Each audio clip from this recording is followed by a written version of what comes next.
everyone, and welcome to today's GeoTalks Express session. This is going to be an hour-long webinar about, and we're happy that you could join us today. Today we'll be talking about coastal flood analysis. My name is Mackenzie Mills. I'm a technical content writer here with Blue Marble Geographics, and I'm joined by my friend and colleague, application specialist on our technical support team, Amanda Lind. How are you doing today, Amanda? Hello, Mackenzie. Hello, everyone. I'm doing well. It's a beautiful day here in Maine. Yes, it is. I'm a little sad to be inside doing a webinar. Not that I'm sad to be doing this webinar, but it is just so beautiful outside, and it's just the start of spring for us here. But we have some great content to go through, look at a couple different coastal flood analysis scenarios today. Me and Amanda are each going to go through a complete workflow and show off some of the cool flood analysis tools that we have available in Global Mapper Pro. So with that, we have a few housekeeping items to start with here. If my PowerPoint will advance as it should. The webinar format, we are using the GoToWebinar platform that you should know if you're logged in and you are here. Attendees of this webinar are in listen-only mode. So hopefully you are able to hear myself and Amanda speak and you're able to see our screen, but unfortunately we cannot hear you if you're trying to ask a question verbally or speaking to us. That does not mean that we do not want your questions. If you have a question or comment about anything that we're doing today in the webinar, in our workflows in Global Mapper, or just more general questions about the program, feel free to drop a question into the questions panel that you should see as part of the GoToWebinar interface. You can also, email our technical support after the webinar with any questions as well. Any questions that we do not get to address today during this live session, we will be following up via email. So if you ask a question, we will be able to answer it for you. We've got a couple people using the questions panel already. Someone says that the weather is nice out where they are as well, and someone's asking if the webinar has started. So just double check your sound, your microphone settings if you're not able to hear. It's just some of those technical issues that come along with a webinar format. If you are not able to hear this live session, this webinar is being recorded. So if you're having some audio or technical issues, you need to step out for a second, or you just want to have this webinar in a recorded format to view later or share with colleagues and friends later, the session is being recorded and will be posted on our YouTube channel about a week after the webinar today. As registered attendees, everyone here should receive an email when that recorded session is posted and able to be viewed. So keep a lookout for that. We also have a handout available today. There should be a handout section of the GoToWebinar interface where you're able to download a PDF that just has a little more information about some of the tools in Global Mapper Pro that we're going to be using today. And that'll just give you some links to some additional resources and some written information to follow along here. Continuing into some housekeeping stuff, Amanda, do you want to talk about the upcoming webinars that we have? Sure. So far on our schedule, we have 2 more webinars scheduled. On June 22nd, we'll do a road repair modeling in Global Mapper Pro. And then in August, skipping July, we'll go to exploring Global Mapper Mobile. We have a link to our website on the bottom. Towards the beginning of June, we'll have more posted to finish up the end of the year. So if you want to check back to see which ones you would like to attend, if not all of them. Also on our upcoming schedule is our training courses to kind of give you a more hands-on sense of how to use our software. June 7th through June 9th, we'll be looking at applied geodesy training and using Geographic Calculator. And then for Global Mapper training, we have one in June 19th through June 29th, one for Global Mapper with the base version and the additional LiDAR processing. What's special about these 2 June Global Mapper trainings is that they're a little later in the evening. So for us here on the East Coast of the United States, they are at 9 p.m. to midnight. So it's a little late for us, but it's perfect for our users on the other side of the world, so especially those who are in Australia. So if you're a night person or if you're on the other side of the world, these trainings are for you. And then our French resellers are doing a French language training also in June. So if you speak French and would like to go to those trainings and use the French version of Global Mapper, you are welcome to attend those trainings as well. And just like with the webinars, we'll have some more dates posted for which trainings we'll do later on in the year on our website. Great. So now that we've gone over some of that housekeeping stuff, all good information to know, we can jump into the content of this webinar where we are talking about coastal flood analysis. So, coastal flooding is a particularly relevant issue as, the climate begins to change a little bit and there are more storm events, there's more severe weather, higher storm surge, and just more frequent extreme high tides that can cause any level of flooding around coastal areas or areas nearby to bodies of water.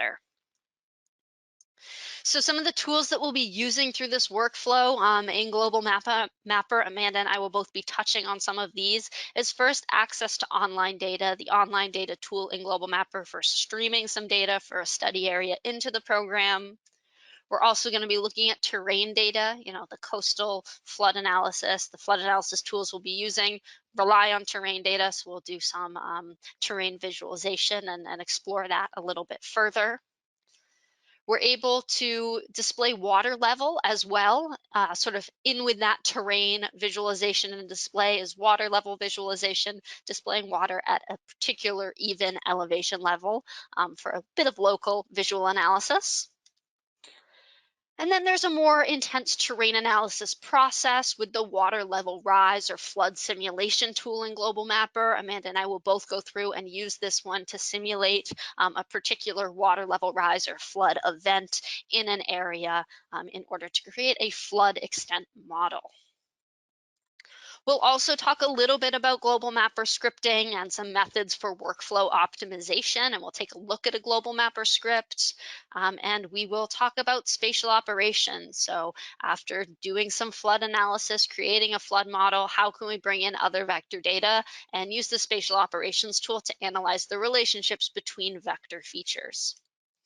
And finally, as we're working with vector data, there's always attributes associated with that vector data. You can add attributes, edit attributes, and even just search and query that attribute. So we'll take a look at some attributes for a particular layer so you can view that information associated with vector features.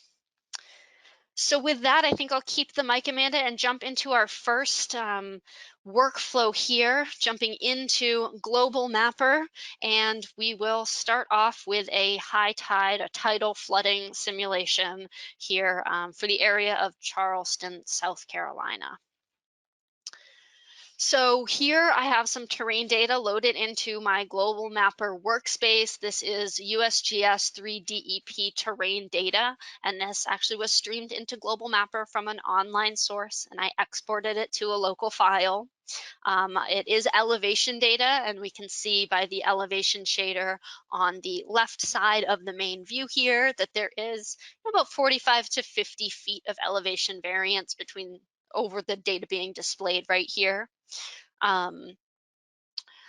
We've got an atlas shader applied, so we're seeing the colors represent elevation in this data. And this is terrain, it is 3D, so we can pop it open in the 3D viewer, opening this other perspective on our data here. And if I get down to an oblique view of this data, we can see a little bit of elevation change. But again, we've only got in total about 50 feet of elevation change through this whole data set. So there's not a ton of variation that we're seeing in this 3D viewer. I actually have this data exaggerated quite a bit, so we can see a little bit more change in elevation in 3D. Another way to look at the 3D characteristics of the data is with the path profile or cross-sectional view tool. Just drawing a quick line up from our water, our ocean area into the city of Charleston, the Charleston Central District. Here we can see this cross-sectional view in our path profile window. We've got our water level elevation at 0 throughout this data set. And then as we climb into the city, we come up, but we're not really exceeding, 6 or 7 feet in elevation here. We're just climbing right over 5. And with this area being so low lying, such little change in elevation as you do get into the developed areas, it makes it particularly susceptible vulnerable to that coastal flooding. So it's a good candidate for some coastal flood analysis, particularly the tidal analysis that we'll be doing today. Another option for terrain visualization here is changing the shader used to display the terrain. As I mentioned, this is the Atlas shader. This is the default shader, but I do have a custom created shader for a coastal area.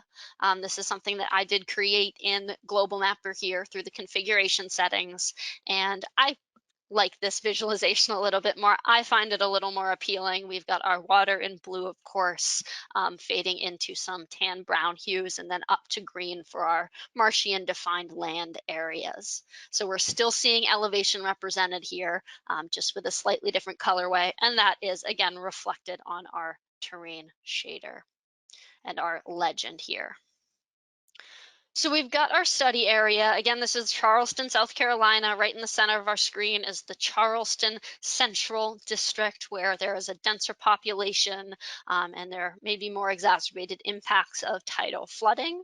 And we should model a high tide with this data, see where flooding may occur at your typical high tide. To do that, I'm going to come up to the analysis menu and find my simulate water level rise or flooding tool. Choosing that one, we are going to simulate a high tide, create a model for a high tide that will occur today in Charleston. We're going to increase the water level amount by that high tide value, which is 2.4 feet. And we're going to increase from a particular elevation. In this case, it's going to be sea level, since this is a tidal scenario. I do know that this high tide for today, the highest tide is 2.4 feet, but I can bring up where I'm getting that information. So just popping up a web viewer here, I'm at the National Oceanic and Atmospheric Tides and Currents data portal here, where I can view a graphed version of some tidal data, both high and low tides for some specific dates. Here for Charleston, South Carolina, I'm viewing about a month of data starting with today. So these are predicted tides. And this graphical view is interesting. We see that the tides become a little more extreme here in about the middle of June, and that's actually when the full moon is in this area, and that tends to exacerbate the high tides and make them a little bit more extreme. So there's a higher chance of, or a higher risk of flooding then. Down at the bottom of this page, where I actually pulled these values, is a table view of the same data we're seeing represented above. So the first 4 lines of this table are for today, May 25th. We've got 2 high tides, 2 low tides, and the highest tide is at 2.4 feet. So that's where I'm pulling that value for this analysis. Coming back to Global Mapper, I don't have to change any values within this dialog. I'll click OK, and Global Mapper will churn through and sample the terrain data and analyze where the water will flow when the sea level rises to that high tide level. So as that completes, we've got our new layer. We see it in pink in our overall view. We have our new layer in the control center. And this is a vector feature layer. We can see how it lies over the terrain, what areas are impacted. And this is great information, over our elevation layer. But we can bring in maybe another layer from an online data source to provide a bit more information. So I'm coming up to the Connect to Online data tool in Global Mapper, and this is how I originally brought this elevation data into the program. We also have a whole list of built-in sources that you can stream data for a particular area right into your workspace. These are not data sources produced and maintained by Blue Marble. They are publicly available sources that we provide the tool for you to access that data easily. I'll pull in just a bit of world street map data. So this should give us a little context with the area here. Now we're still seeing the same shape of the city, but with the streets represented and different landmarks, we can see that not much of the developed, urban area is flooding with this typical high tide. toggling that tide layer on and off, we can see that most of the area that's flooded is indeed the marshy wetland area, which is not unexpected. That happens with the most of the high tides we're going to see. And, that's that natural buffer that's part of the ecosystem along the coastal areas here. So we've gone ahead, we've created a flood model or a high tide model for a particular tide here in Global Mapper in this area of Charleston. Now, this is great. We have this data. As I said, this is a vector feature. It shows the extents very clearly. We can change the vector feature style. We can export this data. But since tides are a regularly occurring event,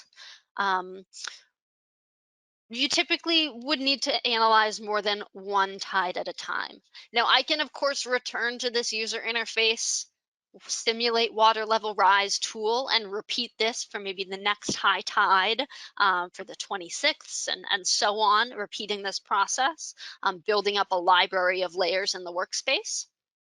But I can take a different approach with a global mapper script for a little bit of workflow optimization in order to automate this task just a little bit. So here I have a short script that's going to pull values from a CSV, a comma separated values table of values depicting the high tide, the date, the time, the day, the elevation, whether or not it's a high or low tide. We're using a conditional value here to only take into account the high tides that are found in this table. And for each of those high tides, we're generating a water level rise. So that same process that was executed through the user interface, we're going to do through scripting here. I'll click Run Script, and since I'm running this through the script editor tool in Global Mapper Pro, it's going to use the data that I have in my current workspace, so work with the elevation data that we're seeing displayed, and Global Mapper will chug through and create the water level rise layers for all the tides encountered in this table. I'll actually bring up the CSV file that Global Mapper is operating off of here. We can see it's just a list of values, date, day, time, the predicted high tide, and then field denoting whether it is a high or low tide. Again, that conditional value is taking only those high tide values into account for this process, and Global Mapper's looping through all of the values, all of the rows encountered in this table. So this makes Global Mapper scripting a really great tool for workflow optimization, whether it is a process like this or just a repetitive process that you execute on a regular basis with the same settings each time. You can make that into a script and run it easily. Global Mapper script is a text-based script that is easy to read, understand, and learn. It is a proprietary scripting language built by our Global Mapper developers for use within Global Mapper, so it's not really applicable to any other programs. But we do have this whole scripting reference section of our help pages found in the application or online here. And coming into our 3D terrain analysis section, I can find that generate water rise command, and this is the page that I was looking at while I was building the script that we're running right now. So all the parameters are defined here, and you can plug in the values that you need as you build the script. For folks that use Python, Global Mapper Pro does support Python integration. So if you're using Python with other GIS programs, and you want to add Global Mapper into that workflow and into the mix, you can use Global Mapper with Python now. So this is great, again, for combining the powers of Global Mapper, the things Global Mapper does really well, with maybe some tools from third-party Python libraries. So it's definitely worth exploring if you are if you know Python, if you're currently working in Python, or if you have an interest in doing that, a great way to, again, optimize a workflow. I'll come back to my workspace. It looks like Global Mapper is still working through these values. Hopefully it'll just take a minute longer. I'll talk about how I'm running this script really quickly. So we are running it through the script editor tool in Global Mapper, which is a tool in the user interface, like we're seeing, where you can write both global mapper script and Python scripts, and you can run both global mapper and Python scripts. These scripts don't need to be written in the global mapper interface like this. Python scripts you can write in any, Python environment. You can run in any Python environment, provided Global Mapper Pro is installed and licensed. And global mapper scripts can be written in any text editor and executed with the program closed and just run the process in the background. So it is a great way to maybe set something to run and then leave for the day, come back in the morning and have all your data processed for you. Someone has asked if running the script is faster than processing the flood simulation for the user interface analysis tool. And the process in the background is the same. Global Mapper is doing the exact same analysis for each of these flood simulations that's run with the script. The way that it is more efficient is because I am, as the user, am not having to run them one at a time manually. Going to the analysis menu, bringing up that tool, entering the value, clicking process, waiting for it to be done, and then repeating that, going to the menu, bringing up the tool. Running it from a table, Global Mapper just goes from one process right to the next without me having to really pay attention to it. So that is where, the efficiency really comes in with this workflow. Now that this script is done running, I can close that window, get it out of the way, and we can see that we've got some new layers in our workspace. So this is the expected outcome for this. We have a whole list of water level rise layers. In each layer name is the date, day, time, and high tide. I'm going to do a little bit of organization here and just group these together with a right-click option in the control center so that I can work with these layers as a group. And I can toggle these layers on and off individually as well, whether or not they are grouped. So I can go down the list, looking at and exploring each high tide layer. But since this is sequential data, these are in date order, they are all high tides, they're related layers. A good way to maybe view these layers is with the animate tool in Global Mapper. So I'll go ahead and put them all, enable them all for visualization, come up to the animate toolbar with the group selected in the control center and add them to an animation. Now they're listed in bold blue in the control center, indicating they're part of an animation, and I can click play. Now Global Mapper is going to tick through these layers, showing each of them for about a second in this case. And at the top of the screen here, we have the layer that's being shown named at the top. So this gives us a way to see all of those layers one right after another and take a look at maybe the areas that typically flood, where there's typically water present during high tides, and then start to identify maybe where the most extreme high tide is. That's the highest rise and that has the greatest extent. Someone did ask just about Global Mapper scripting. Is that supported with Global Mapper Standard or Global Mapper Pro? And Global Mapper scripting is supported in Global Mapper Standard, but the script editor, that dynamic editing interface tool that we looked at, that is only available in Pro. But you can absolutely create and run Global Mapper script with the standard version using any of those Global Mapper standard tools.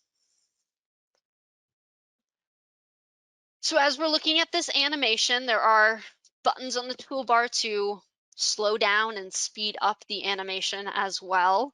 So customize that speed. But I'll go ahead and stop it and actually remove any layers from the animation so I don't accidentally trigger that again. And I will isolate the highest tide for this date range through the middle of June. So as I mentioned, this is the time in June where those tides are a little more extreme, right around the full moon. And the highest tide in this area through the middle of June is on the 14th of the month at about 9 p.m. with a high tide height of about 3.67 feet. And this, what we're looking at now, is that model for the possible flooding that could occur because of this tide. Now, this is great information to have. We've created this vector layer. We can save, this visualization of as an image, maybe put it on a map, maybe display our street map data behind it for a little added context. We can export this pink flood layer as a vector feature to any supported format. But we can take this analysis just a step further by incorporating some municipal data or some population data in order to analyze, who might be impacted by any possible flooding due to this particular high tide.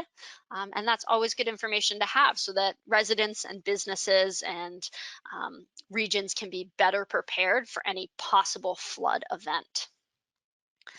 So to do that, I'll bring up another vector layer here in Global Mapper.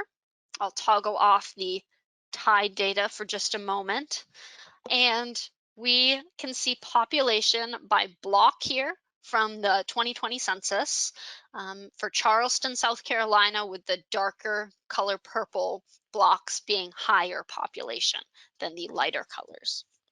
So we've got our population data, we've got our tide data, and visually we can see where they overlap. We can see what blocks are going to be impacted, what areas of the city. And that's great information just from a visual analysis.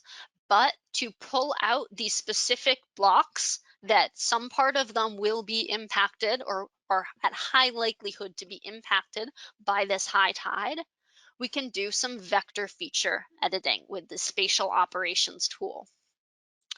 So opening the spatial operations tool, this is a great tool for analyzing the spatial relationships between vector features in Global Mapper. So there's a few different tabs here, and in a recent version of Global Mapper, this dialog actually underwent a little bit of a revamp to break the different operation options out into tabs. Starting from the left, we have operations, and these analyze the spatial relationships between layers and actually cut new geometry into new features, whether that's points, lines, or polygons, and creates a new layer by default. Next, we have predicates. So this is a predicate query. This is a spatial search. So this will maintain the geometry of the first layer that we enter here, but analyze that in relation to another layer or another set of features that we have in the workspace. Transforms only take into account one layer at a time, and instead of analyzing the relationship between two layers of features, we are creating some form of data based on the features in a single layer. So whether that's placing a point at the center or centroid of a set of features, or creating minimum bounding rectangles or buffer features at a specific range. There's a lot that can be done here as far as feature creation goes with the spatial transforms. For this operation, we are going to use a predicate. So we're going to do a spatial search. We want to find out, again, what blocks are likely to be impacted by this particular high tide model. I will name my layer impacted blocks and set up my operation. Our first layer is going to be those population blocks, and the second layer is going to be our highest tide model that we have here. I will simply identify these features by creating a new selection with the first run of this tool. And in about a second, Global Mapper selects all of the blocks that would be impacted. These have not been isolated in a new layer yet, but we can choose a different output from the spatial operations tool to create a new layer. Click run again. This is going to identify those same selected areas, but automatically copy them into a new layer. Closing the spatial operations tool, deselecting any features, and just cleaning up the layers that I have displayed. We now see that we have isolated those impacted block areas. So these are the areas, some of which are likely to be impacted by this particular flood event. So it's great to have this information as expected. They're sort of on the edges of the city, not stretching too far into the center of it. But these are, residents in these areas may want to be notified that a high tide could cause some level of flooding or impact their area in some way. And again, having this information in its own separate layer allows this data to be exported or continued to be analyzed here in Global Mapper. So again, starting from some freely available elevation data brought into Global Mapper and some predicted high tide elevations and data, we're able to create a number of high tide potential flood models and then analyze one of those or many of those to determine what areas of the city of Charleston might be impacted by that particular tide event. We So did that, have a oh, question come in. Someone wants to know if it's possible to export that animation of the tides that you just did. there are some formats that work well with animation. I'm thinking of HECRAS specifically. I'm not super versed with that particular format. You can, of course, use a screen recording to record that animation in Global Mapper, but it is more of a data visualization tool in this context specifically. We are getting some good questions, and I've tried to keep an eye on that panel as I was running through this workflow. But we will answer and follow up via email for any questions we don't answer. At this time, I think I'll hand the screen over to Amanda, and she's going to walk us through a different type of flooding simulation for storm weather or extreme weather flood events that may occur. Alrighty, hopefully you should be looking at my global mapper page here. So we did look at sea level rise and how that impacts coastal areas, but another side effect of climate change is increased weather patterns and thunderstorms in the Great Plains as well. And this city I have here is a city of northeastern Oklahoma, close to my hometown. And it's a city, as you see here, that's bisected by a river. So it has experienced some major flooding in the past and is probably going to experience more flooding in the future. So we can use Global Mapper to kind of extrapolate where these floods might be and where they might hit the city based on elevation and city data that we have. So I'm going to turn off the imagery layer here. I just had this for a bit of a visualization. The first layer I have here is an elevation data set. The resolution on this data set is about 29.9 meters, so it's not the highest resolution, so there are going to be a little inaccuracies here, but it is good for today's demonstration. And then on top of that, the city structure data, I have some building footprints here that are in orange. I have some fire hydrants because it's always important to know where those are and whether or not they're underwater, and a roads layer that also includes some train tracks to help demonstrate our lines. Now, one of the ways that we can visualize the raise in water level in Global Mapper is through this display water level tool up here in the toolbar. So I can click this button to turn it on, and there are two different options here to decrease or to increase the water level. And you can see it reflected over here in the elevation toolbar as well. But unlike the simulate water rise tool that Mackenzie was looking at earlier that created the pink layer, this isn't an extra elevation, or this isn't an extra data layer. It doesn't appear in the control center, and there really isn't any way you can manipulate it. So again, it's just visualization. Another downside of this is that it floods based on elevation. So it's not looking at the river or where water currently is. It's just it's just basically highlighting the data from lowest elevation to highest. So to answer a user's question that popped in a few minutes ago, this over here is a pond that I dug into the data set artificially using the terrain paint tool, just to lower the elevation to kind of demonstrate that it will go ahead and fill in some of these areas that don't have a connection to water, just to fill it in. So the simulate flood rise tool is a good way to map this flood. Now, because we're looking at a specific area, so instead of going from the zero elevation of the ocean going upwards, we want to map from this river, we'll need an area feature.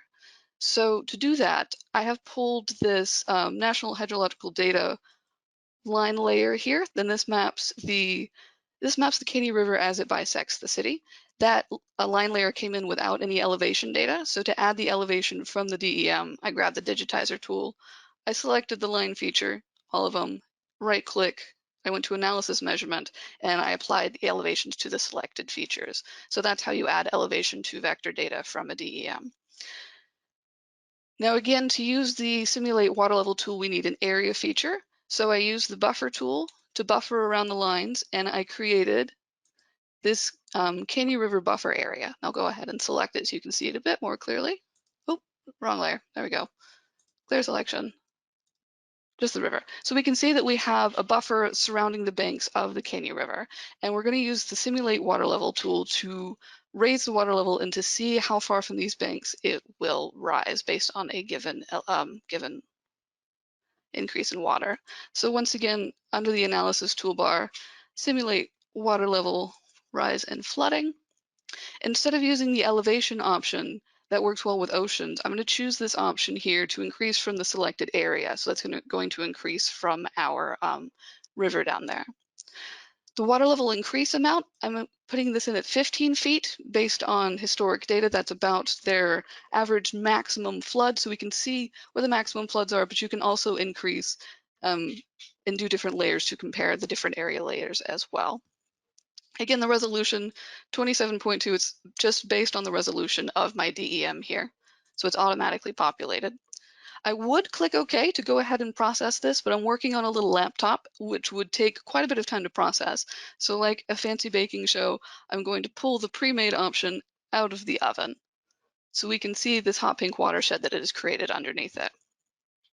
So we can zoom in a little bit and see that it's mapped based on the elevation. So it's come up through the stream a little bit, and it's filling in these areas of low elevation to try and best map where the water would flow with 15 increase in 15 feet elevation of water level from this line feature. So now that we have this area feature here, we can use it to highlight which areas of the city are going to experience the most water impact. So just like McKinsey did with the spatial operations tool, we could use the intersects option, but we can take this a step further by looking at the scripting tab. And what's useful with the scripting tab is it lets you automate the process, just as we were with the normal global mapper scripting window that McKinsey had. This is more of a smaller subset that just works with a spatial operations tool. But we could use this to select area features, do an intersect option, and then create a new layer and select all those features all in one go. So let's kind of walk through that a little bit. So for this example, let's look at the Bartlesville building footprints here. If we look at the attribute table under feature, one of these attributes here is tank, and this is oil tanks and water tanks and things that you would definitely want to know if they were underwater and being affected or affecting your watershed. So we can use the scripting tool in spatial operations to select those tanks and to do the intersect with the flood area so we can see which tanks are underwater. So I'm going to grab the spatial operations tool. We'll go back to scripting. I'll delete the save script it's automatically populating with, which is usually helpful, to be fair. So it has a few tools here to help you automatically populate your script. So we're going to do an intersects tool, an intersects process here, not to be confused with intersection. This is one of the operations tools. So this, if I were to use this one, the new layer that created would include both the tanks and the flooded area, and we don't want that. We just want the tanks that are flooded. So I'm going to come down here and click on intersects, and I will click insert, and it automatically adds it to our script section here. Now we see that there are two sections here. So it's line 1 with its expecting statement, so we can add two different properties, and that's just based on the settings within the tool. So there's layer 1 and layer 2, and we want to scripts, we want to find the building footprint attributes. So I'll click insert within the flood watershed, and I'll click insert. So this, if I were to click run, it would go ahead and process this, and it would just create it would select the tanks that are in the flooded area. But what if we wanted to create a new layer? We could also add that within the script as well. So in the same line, I'm going to type in layer, and then in quotes, I'm going to add the name that I want the layer to be. So I'm going to call it flooded tanks. Then I'll put equals. And so now it'll create a new layer called flooded tanks that are going to include these flooded tanks. So to select just the tanks and to not process this entire Bartlesville building footprints shapefile, if we were to do it outside of scripting, we would use the search vector data tool, which is very easily done. It's something we've done in some other webinars if you're interested, or let us know. But it does take a little bit of time, and if you want to create new individual layers for each object within your layer, it's easier to script it. So how we would script it is we're going to replace this Bartlesville building footprints layer within the intersects tool with what's called a feature set. So it's where we name what that selection is. So I'm going to call it our feature set. I'm going to call it Bville is equal to that building layer we were looked at. Click insert, and then I'll tell it which features I'm looking at. So I'll say where feature, so that's the name of the attribute, feature is the name of the attribute, tank. So now this value here, Bville, represents the tank features within that selected layer. So to use that in the tool, I'm going to replace this first section here, intersects. So it'll intersect that Bville feature set that we've created with the river layer. And it's going to create it in a new layer. I'm going to take this one step farther, and once we've created the new layer of tanks, we're going to go ahead and select them automatically. And that's easily done. Select flooded tanks.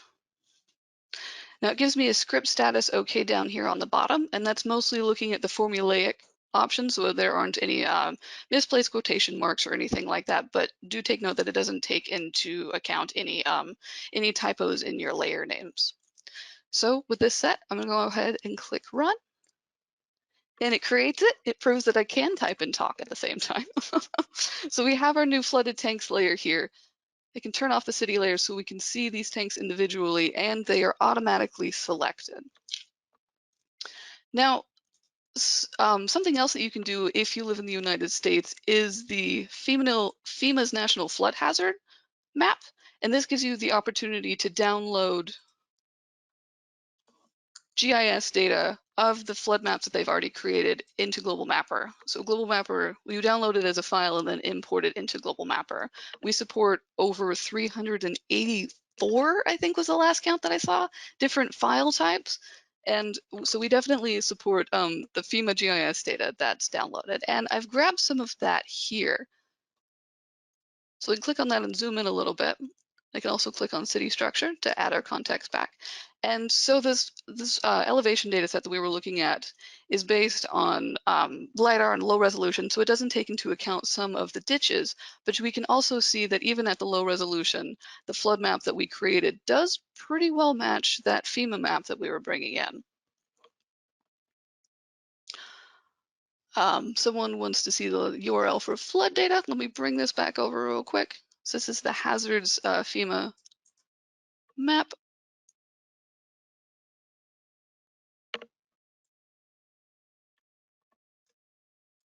And I think that's all the data I have to work through here. I'll pass it back to you, Mackenzie. All right, sounds good. So with this workflow, the couple of workflows that we have, looked at today, one by myself, one by Amanda, we've shown a couple different ways that the tools within Global Mapper can be used for flood analysis.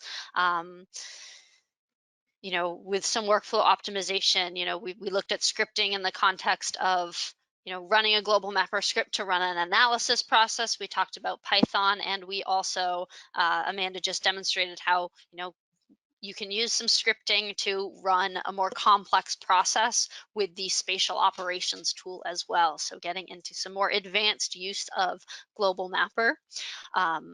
But we've looked at the tidal, the coastal flooding with the first scenario, and then extreme weather, river flooding across a floodplain.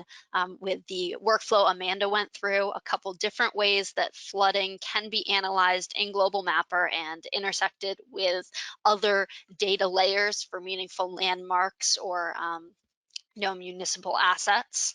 And with that, I think, we're wrapping up a little bit early today, but um, we do encourage you to take a look at the handout that's been downloaded that we've provided with some further information on the tools that we looked at today. We do thank you all for being here and for attending. If you have any further questions, reach out to one of the emails that we have on screen here. And if you don't have Global Mapper Pro yet, we do always encourage you to go online and download a trial of the program. We are receiving a bunch of good questions, and a lot of them are a little more in depth. So we will be addressing a lot of those offline. Those will be responded individually via email and then compiled into a post on our blog as well. So look out there for good content coming. And someone's asking if this presentation was recorded, and yes, it was. So it should be available on our YouTube channel. And as a register attendee, you will be notified of that. So thank you all for coming, and thank you, Amanda, for joining me today for this session and going through a really complex and interesting scenario. Absolutely. It was great to be here. Thank you for having me. Absolutely. So that, I think, is it for our session today. Folks, take a look at the upcoming GeoTalks Express schedule, and don't forget to register for those future webinars. And we always look forward to hearing from our users. So thank you.